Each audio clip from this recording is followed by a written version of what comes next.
Baby Center. El embarazo por dentro. Las primeras 9 semanas. En la semana siguiente a la concepción, tu óvulo fecundado denominado blastocito viajará hasta tu útero. El óvulo tiene aproximadamente el tamaño de la punta de un lápiz.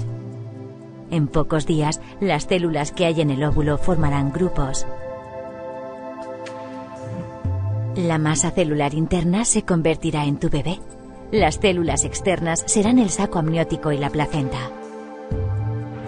El blastocito luego perderá su cobertura protectora y se implantará firmemente en la pared de tu útero.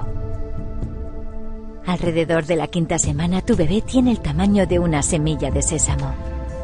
Las células de la masa celular interna del blastocito comenzarán a organizarse, creando el pequeño embrión, y empezarán a formar órganos primitivos.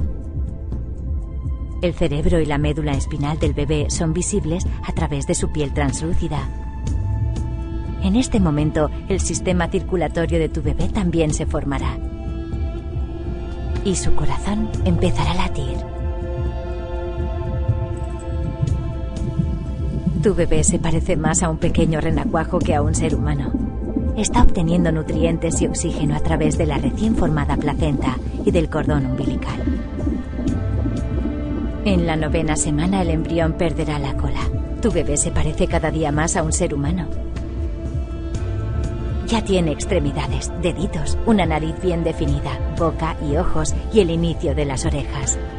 Tu bebé tiene ahora el tamaño de una uva y pesa unos pocos gramos. Es increíble lo rápido que una célula se convierte en el inconfundible cuerpo de un bebé.